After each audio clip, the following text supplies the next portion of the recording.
C'est du livre du ciel, tome 7, le 9 novembre 1906. Page 5. Page 5.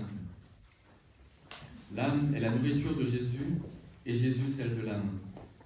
Toujours méditer sur la passion plaît à Jésus. C'est ce qu'il aime le plus. J'étais dans mon état habituel et je méditais sur la passion. Notre Seigneur vint et me dit : Ma fille, celui qui médite toujours sur ma passion la ressent en lui et est plein de compassion pour moi. Cela me plaît beaucoup puisque je suis ainsi récompensé pour tout ce que j'ai souffert. L'âme qui médite toujours sur ma passion s'alimente continuellement d'une nourriture remplie de saveurs et d'assaisonnements variés. Alors que durant ma passion, on m'attacha avec des chaînes et des cordes, cette âme me détache et me redonne ma liberté. Compensant pour la haine, les crachats et le déshonneur dont on m'accabla, elle m'apprécie, me nettoie et m'honore. Compensant pour les affronts de ceux qui me déshabillèrent et me fouettèrent, elle me guérit et m'habille. Alors qu'on m'a couronné d'épines, qu'on m'a traité comme un roi ridicule, qu'on a rendu ma bouche amère avec du fiel et qu'on m'a crucifié, cette âme qui médite sur toutes mes peines me couronne de gloire et m'honore comme son roi. Elle enlève les clous de la croix et me ressuscite dans son cœur. Chaque fois que l'âme fait ainsi, moi, comme récompense, je lui donne de nouvelles grâces. Ainsi, cette âme est ma nourriture et je suis la sienne. Ce que j'aime plus particulièrement, c'est que l'âme médite toujours sur ma passion.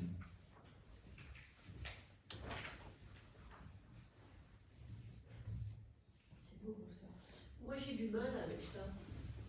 Parce que j'ai l'impression que c'était un peu comme du jansénisme ou un peu des gens qui se lamentent, voilà, qui passent leur temps à se lamenter. Je sais pas, je ne sais plus son nom, mais il y avait une sainte qui était un peu dans ce mystère-là, de passion et de plainte, alors que, voilà, alors c'est pour ça que ça me gêne un peu peut-être. D'accord. Ça peut se comprendre, hein, mais je crois qu'il y a un lien aussi avec le fait que le symbole par excellence des chrétiens, qu'est-ce que c'est ? C'est la croix. Tout à fait. Et en fait, c'est pas parce que on adore la douleur ou la souffrance, ou etc., mais c'est quand même là que s'accomplit notre salut. Et finalement, cette croix est pour nous, alors qu'au départ, c'est un instrument de torture et de mise à mort absolument ignominieux, honteux, et bien c'est devenu, c'est par là que nous sommes sauvés. C'est devenu une grande espérance. Et une grande joie même. Et une grande joie même, effectivement. Et donc nous voyons aussi tout l'amour que Jésus a pour nous dans sa passion, dans sa crucifixion, dans sa mort. Donc c'est quand même le sommet du don de Dieu pour nous, son amour, que de mourir sur la croix pour nous. Et donc,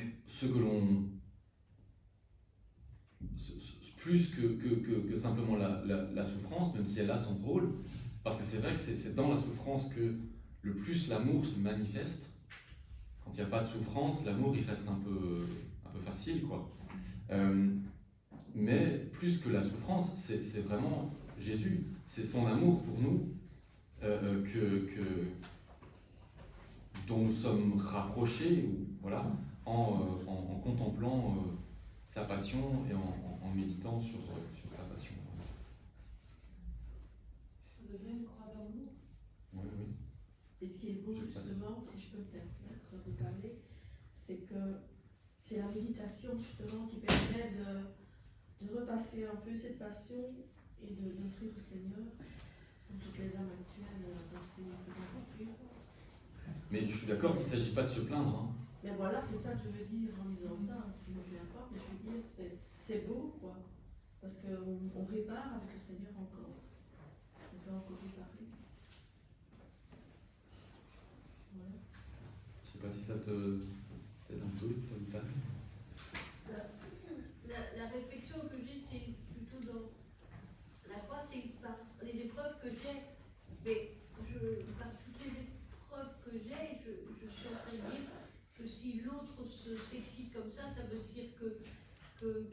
âmes qui vont aller au ciel. Mais donc je suis pas, mais je sais bien que la souffrance personnelle que j'ai eue n'a de sens que quand elle est associée à Dieu, c'est-à-dire souffrir pour souffrir, ça n'a aucun sens. Mais quand je donne ma souffrance à Dieu, c'est complètement différent. J'ai l'impression qu'elle sert, et à ce moment-là, je la donne pour les âmes du purgatoire, je la donne pour les uns. Et donc, la souffrance, cette croix, elle sert à quelque chose. Mais la méditation de la croix, en dehors de Pâques, me paraît difficile. Mais peut-être que j'ai pas assez de foi, ou peut-être que je suis encore à évoluer. Mais attention, tu as complètement raison quand tu dis en dehors de Pâques, parce que si la croix est effectivement le symbole, on peut dire, des chrétiens, c'est comme on l'a vu avant, hein, si le Christ n'est pas ressuscité, notre foi est vaine. Et donc c'est bien sûr en lien avec Pâques. S'il n'y avait pas eu Pâques, personne n'aurait pris une croix comme ça pour... Mais non, justement, on est d'accord, c'est pas fun en fait. Mais voilà, c'est tout l'amour qui se donne à nous. Et tu as raison, c'est Pâques aussi la victoire finalement de cet amour de Dieu sur la mort. Et donc c'est toute notre espérance qui se trouve aussi dans cette croix. Et donc il y a tout ça avec évidemment. Et quand on la regarde, ben, comment je sais pas ton prénom, tu disais il y a une joie aussi, mais c'est vrai. Il y a même une joie, ça peut être paradoxal, mais il y a une joie même à voir la croix. Bon. Oui, c'est bien.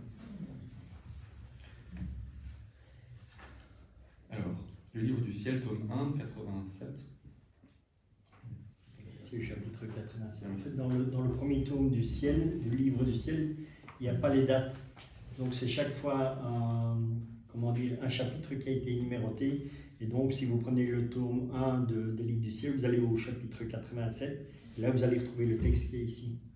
Alors une chose aussi très importante, quand nous faisons ici une journée sur la divine volonté, par exemple ici le thème donc, de la résurrection, ce sont toujours les textes en fait des débuts des livres. Donc c'est vraiment pour vous donner une introduction que les gens peuvent suivre au fur et à mesure. Parce que la résurrection n'est pas seulement le fait que Jésus est ressuscité, mais Jésus, dans la divine volonté, nous invite à ressusciter déjà maintenant. Oui, tout à fait. Et de ressusciter dans la divine volonté. Et là où vous allez pouvoir trouver, donc je vais vous donner la référence, là où vous allez trouver le texte dans le livre du ciel, c'est dans le tome 36 au 20 avril 1938. Donc tome 36, le 20 avril 1938. Et là c'est ma fille, la vraie résurrection est dans celle du divin vouloir. Donc là, vous aurez la compréhension de ce que Jésus veut dire de la résurrection, mais dans les livres du ciel. Parce qu'ici, nous n'allons pas en parler parce qu'on ne va pas aussi loin dans les textes du livre du ciel. Mais comme ça, vous avez une vue globale.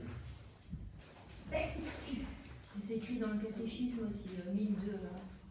S'il est vrai que le Christ nous ressuscitera au dernier jour, il est vrai aussi que d'une certaine façon, nous sommes déjà ressuscités avec lui. Voilà. Donc on est ressuscité avec lui, donc, et c'est ça qu'il explique bien dans le livre du ciel, dans la divine volonté. 36. Et 38 l'année. Et l'année, c'est le 20 avril 1938.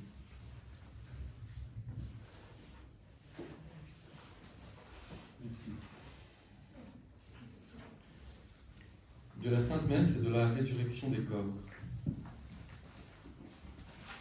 Pendant que j'assistais attentivement au sacrifice divin, Jésus me fit comprendre que la messe recouvre tous les mystères de notre religion. Elle parle silencieusement au cœur de l'amour infini de Dieu.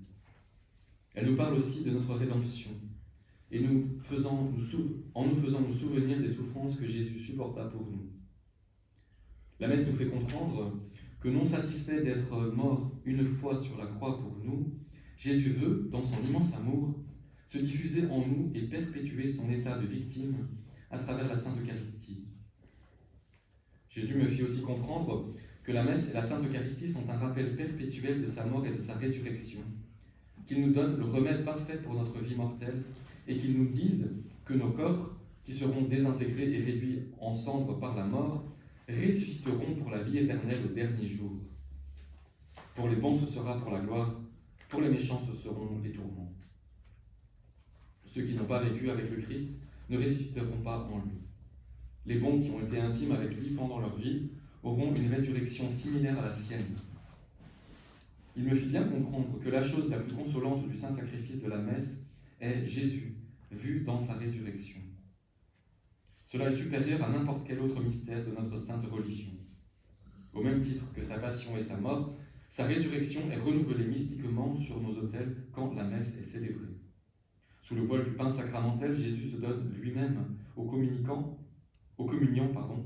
pour être leur compagnon au long du pèlerinage de leur vie mortelle.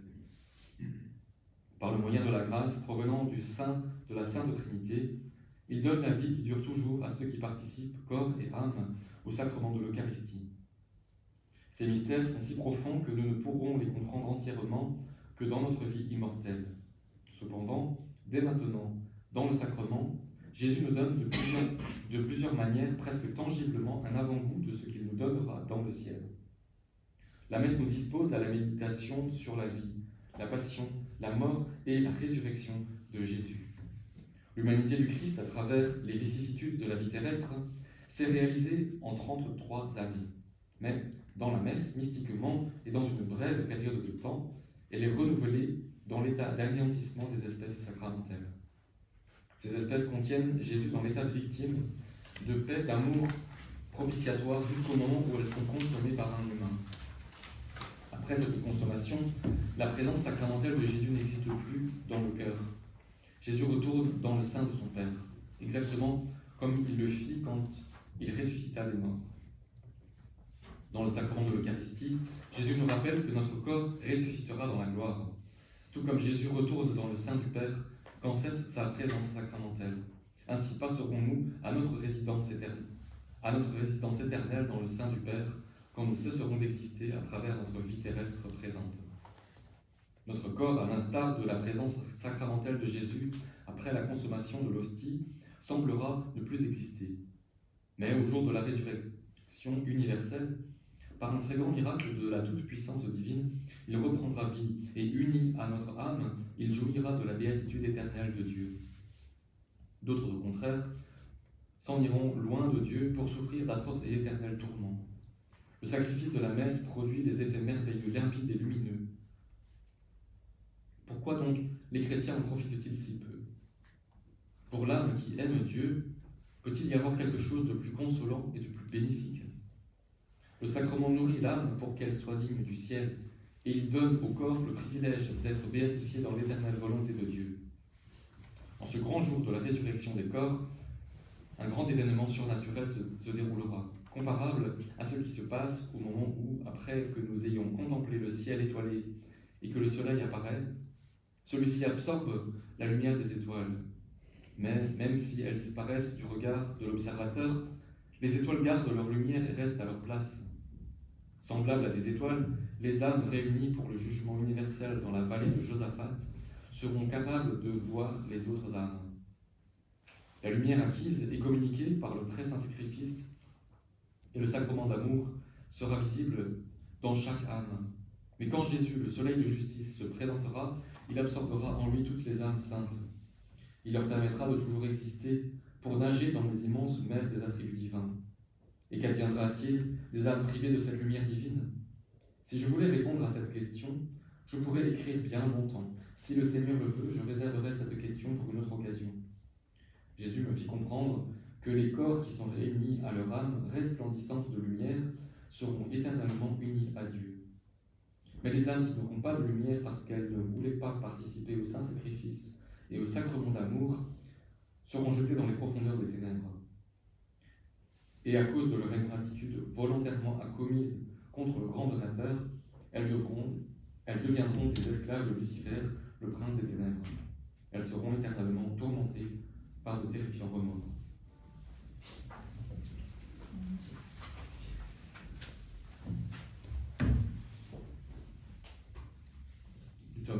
30 mars 1902. Louisa voit Jésus ressuscité, le vêtement de lumière de l'humanité ressuscité de Jésus. Ce matin, me trouvant hors de mon corps, je vis brièvement mon adorable Jésus au moment de sa résurrection. Il était revêtu d'un vêtement de lumière resplendissante, tellement que le soleil était obscurci devant cette lumière. Je fus enchanté et je dis, Seigneur, je ne suis pas digne de toucher ton humanité glorifiée. Laisse-moi au moins toucher ton vêtement. Jésus me répondit, ma bien-aimée, que dis-tu? Après être ressuscité, je n'ai plus eu besoin de vêtements matériels. Mes vêtements sont maintenant de soleil, de lumière, très purs, qui couvrent mon humanité. Cette humanité qui resplendira éternellement en donnant une joie indicible à tous les sens des bienheureux dans le ciel. Cela a été concédé à mon humanité parce qu'il n'y a pas une partie de mon humanité qui n'a pas été couverte d'opprobre, de douleur et de plaies. Cela dit, Jésus disparut sans laisser de traces, ni de son humanité, ni de ses vêtements. En d'autres mots, pendant que je voulais prendre ses vêtements sacrés entre mes mains, ils m'échappaient et je ne les trouvais pas. Une question. Adam n'était-il pas revêtu comme le Christ quand il sort du tombeau?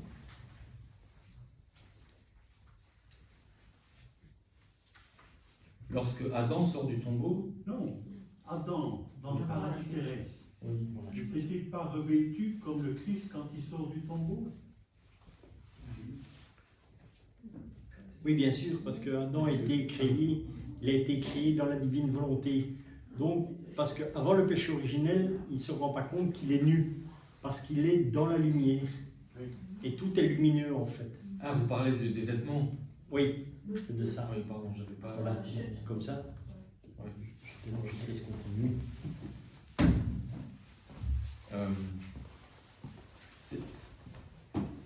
J'ai pas souvenir d'avoir d'explication précise, mais le fait est que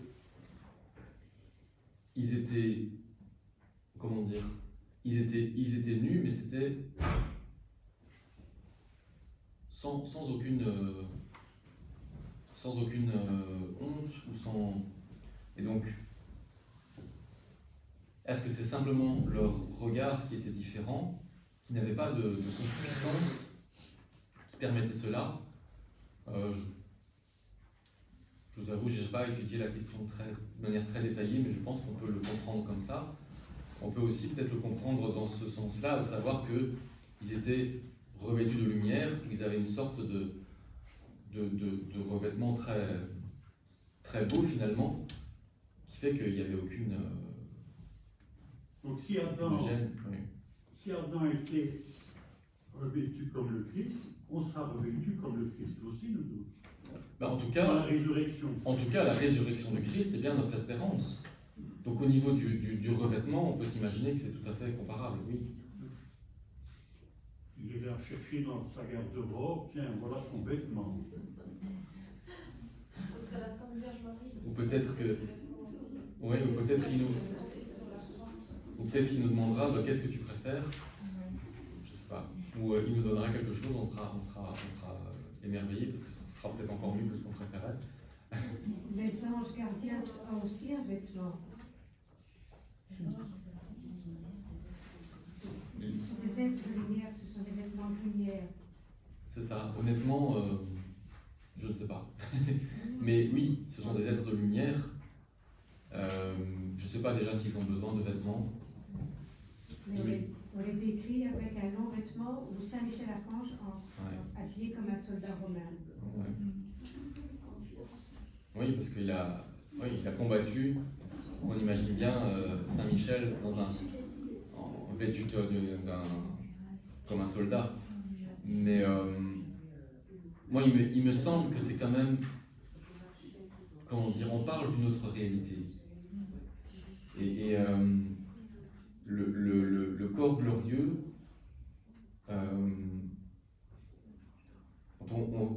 c'est vrai qu'on n'a pas de précision, en tout cas à ce que je me souvienne, sur les vêtements que portait Jésus. Donc, après sa résurrection, est-ce qu'il a retrouvé sa tunique ou tout ça, on ne nous dit pas dans les évangiles. Mais en tout cas, on le reconnaît bien, il peut montrer ses plaies, et il n'y a plus la souffrance, il n'y a plus les limites de l'espace et du temps comme avant. Hein, il vient voir les apôtres alors qu'ils étaient dans la salle fermée à clé.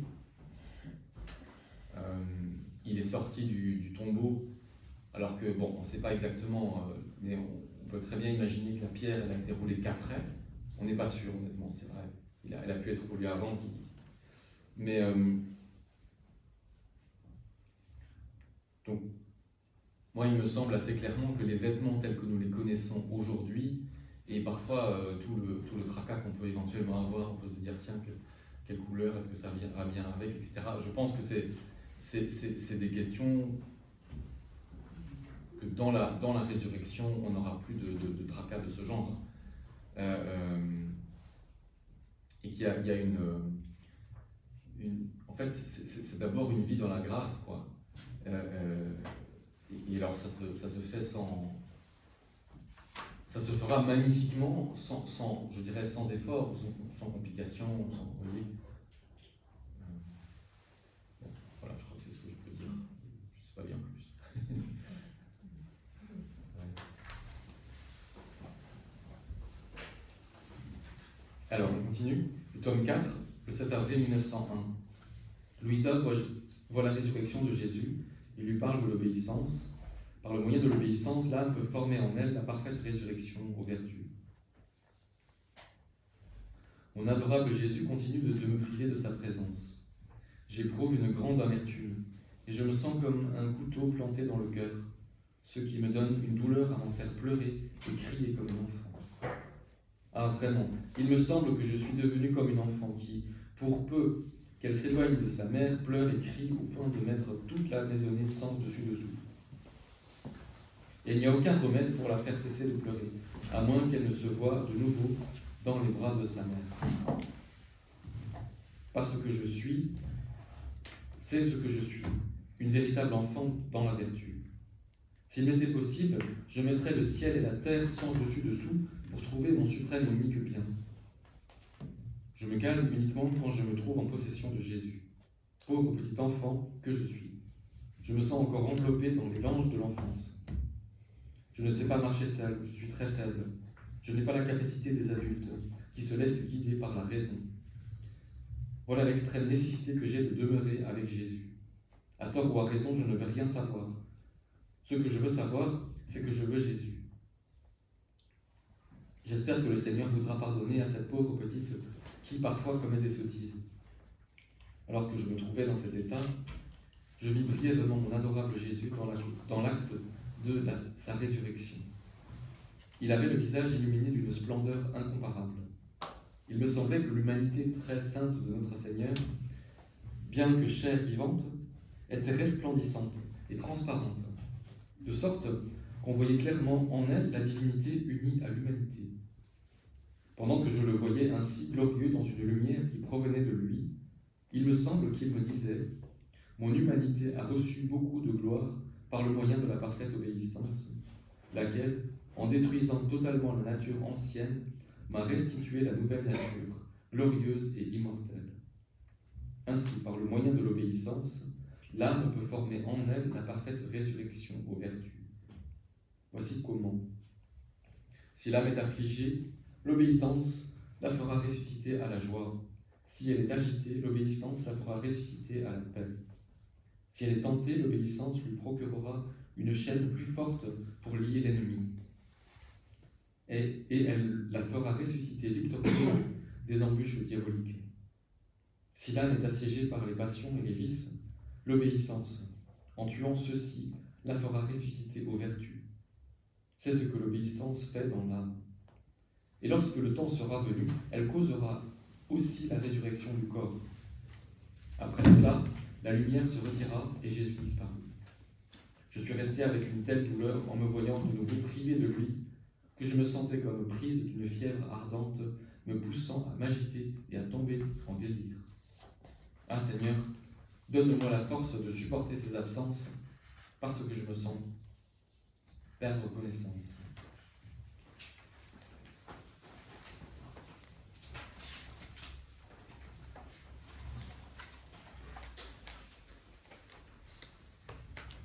Du tome 4, le 4 décembre 1902. Jésus explique à Louisa les raisons de son agir. Dans ma vie, de ma naissance à ma mort, on trouve tout. Moi qui portais la vie de toute l'Église. Les questions les plus difficiles se résolvent lorsqu'on les compare aux événements correspondants de ma vie.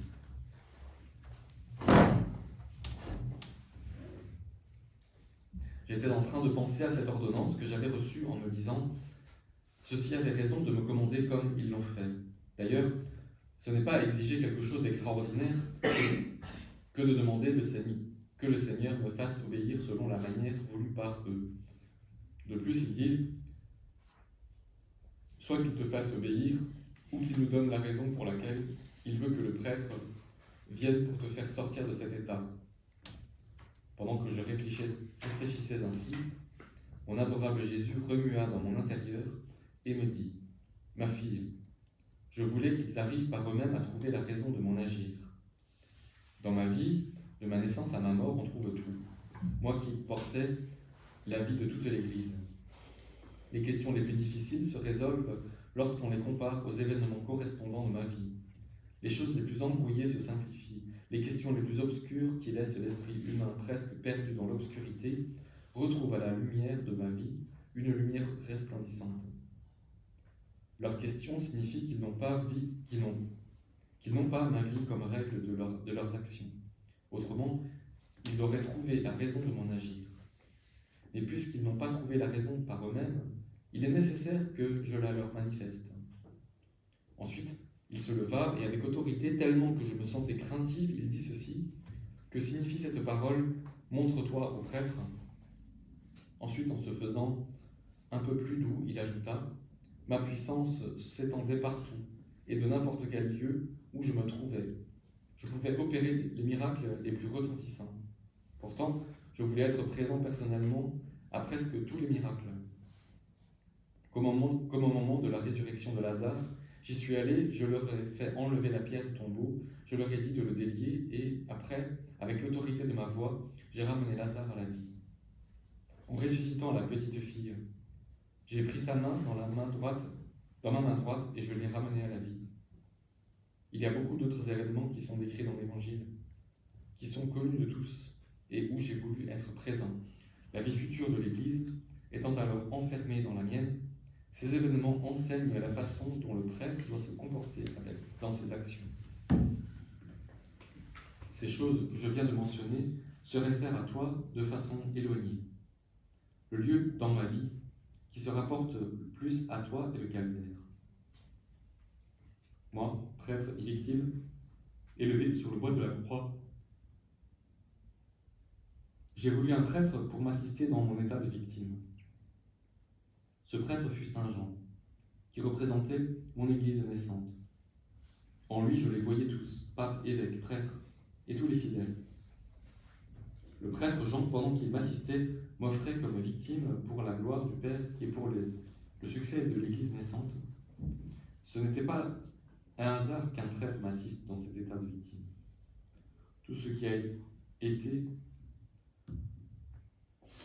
Tout a été un profond mystère prévu de toute éternité dans l'Esprit divin. Cela signifie qu'en choisissant une âme victime pour les graves besoins qu'on trouve dans l'Église, je veux qu'un prêtre me l'offre, qu'il l'assiste pour moi, qu'il l'aide et qu'il l'encourage dans ses souffrances. S'ils comprennent ces choses, c'est bien. Comme Saint Jean, eux-mêmes recevront le fruit de l'œuvre à laquelle ils se prêtent. Que de bienfaits Saint Jean n'a-t-il pas reçu pour m'avoir assisté sur le long du calvaire? S'ils ne comprennent pas, ils ne font rien d'autre que de placer mon œuvre en conflit continuel. Ils mettent des entraves à mes plus beaux desseins. Ma sagesse est infinie. Quand je vois quelqu'un croit à une âme pour sa sanctification, cela n'est pas bénéfique pour cette âme seulement, mais pour 5, 10 autant d'âmes qu'il me plaît. Ainsi que non seulement une âme pour toutes ces âmes se sanctifient ensemble. De même, sur le calvaire, je n'ai pas été seul. Et en plus d'y avoir un prêtre, il y avait une mère, des amis. Je n'aurais pas... Et aussi des ennemis parmi lesquels, en voyant le prodige de ma patience, beaucoup m'ont cru pour le Dieu que j'étais et se sont convertis. Si j'avais été seul, aurais-je reçu ces grands bienfaits? Certainement pas. Qui pourrait répéter tout ce que Jésus m'a dit en expliquant les plus petites significations de ces gestes? Je l'ai écrit du mieux que j'ai pu, selon que ma grossièreté me le permet. J'espère que le Seigneur fera le reste en les éclairant pour leur faire comprendre et que je n'ai pas pu bien ce que je n'ai pas pu bien décrire. Ce qui est très extraordinaire, c'est que le Seigneur a un prêtre à côté de lui. La grandeur du prêtre, c'est inimaginable. Dans le fond.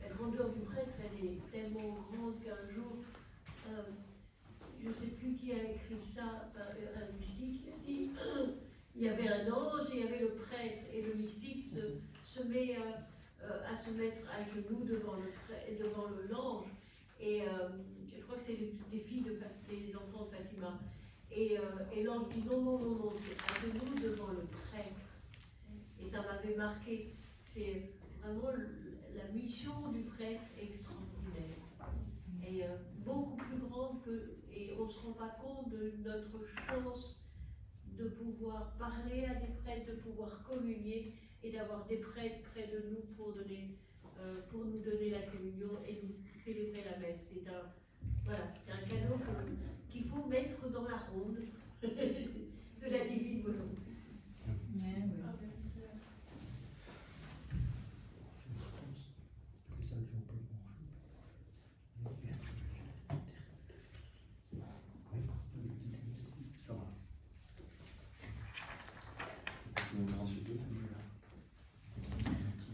Du tome 6, le 9 mai 1905.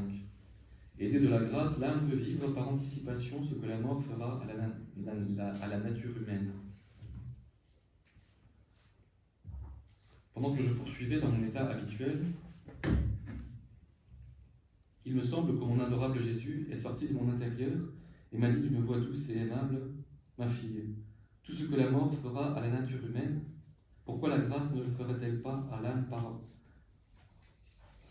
anticipation, c'est-à-dire la faire mourir d'avance par amour pour Dieu, à tout ce à quoi elle devra mourir un jour. Mais ne peuvent parvenir à cette bienheureuse mort que ceux qui demeurent continuellement dans ma grâce, car en vivant avec Dieu, il devient plus facile de mourir à tout ce qui est éphémère.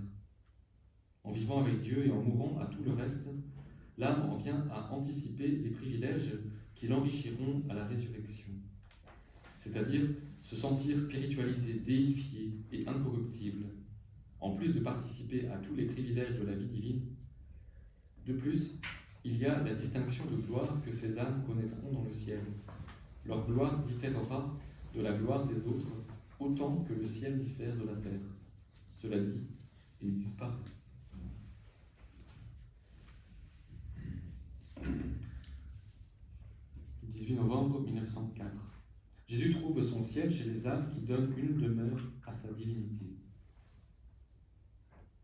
J'étais dans mon état habituel et dès qu'il se présenta, mon adorable Jésus me dit « Ma fille, quand je suis venu sur la terre, mon humanité était mon ciel sur la terre.